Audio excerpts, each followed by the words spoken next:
Audio Jungle. Audio Jungle.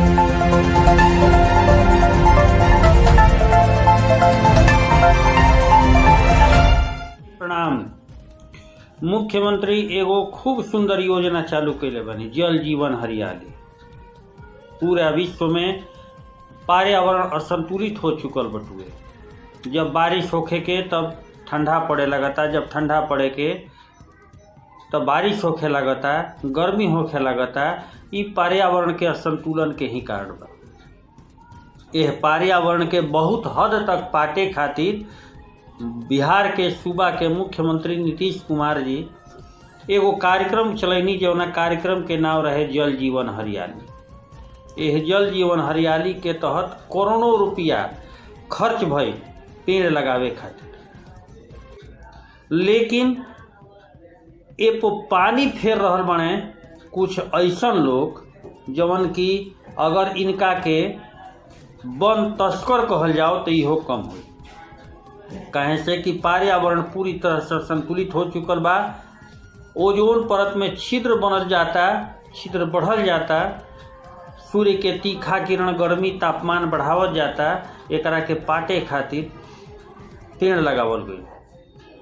लेकिन 61 मिठैया पुल के पास एगो ऐसन व्यक्ति बने जौन कि हमार भोजपुरिया समाचार चैनल के रिपोर्टर संजय उपाध्याय जी के पास एगो वीडियो आयल बा, जौन हमें एगो व्यक्ति वीडियो बनावत रहे। वो व्यक्ति से पूछत रहे कि आहो ई फेणवा काहे काटत रह, तो का कहत रहे रोरा खुद सुनी, एक बाद फिर हम आगे बतावत रहे।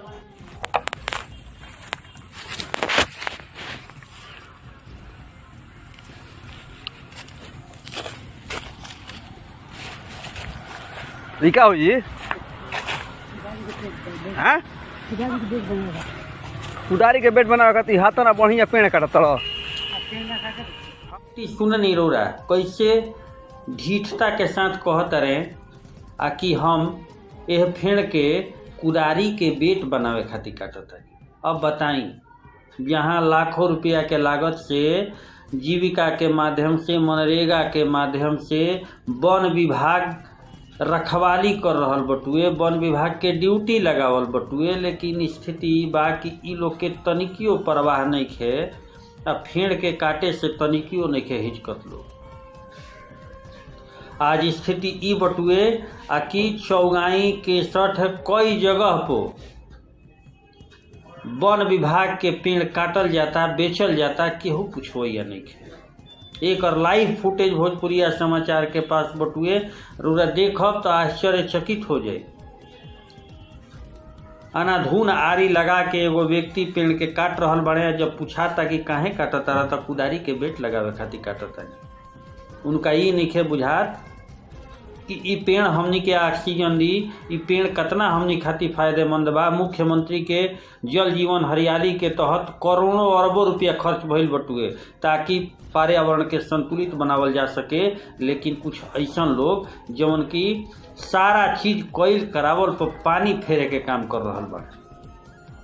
इनका तनिकियो परवाह नहीं खे कि अगर पेड़ काटब तो का असर होई।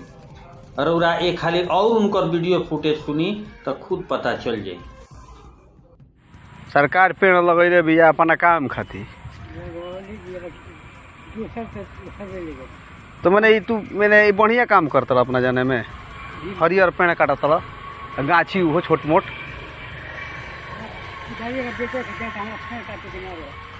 ठीक है बा, काटो। देखनी कि कैसे बेपरवाह लोग, जिनका कोनो परवाह नहीं खे कि पेड़ कट जाओ चाहे रहो। स्थिति भयावह बटुए। आज वन विभाग लगातार कैंप करी तो ई दशा देखे के ना मिली। जब यह संबंध में भोजपुरिया समाचार वन उप परिसर पदाधिकारी अमरेश कुमार से बात कैलस, तब वन उप परिसर पदाधिकारी हालांकि कहनी कि ई व्यक्ति के चिन्हित करके इनका पर FIR दर्ज कइल जाए। FIR दर्ज तो हो जाई, लेकिन लगातार कैंप करे के होई, तब जाके वन के कटाई पर रोक लाग पाई। नहीं तो यही तरह वन कटत रही। जल जीवन हरियाली के तहत करोड़ों रुपया खर्च होत रही। कैंप करी ऐसा लोग पे दंडात्मक कार्रवाई करी। भोजपुरिया समाचार रउरा सभे खूब देखी, लाइक करी, सब्सक्राइब करी। बड़ा मेहनत से वीडियो फुटेज हमने भी आवता है, इससे निहोरा बाकी खूब शेयर करी ताकि हर व्यक्ति भी पहुँचे। लाइक सब्सक्राइब शेयर जरूर कर। धन्यवाद।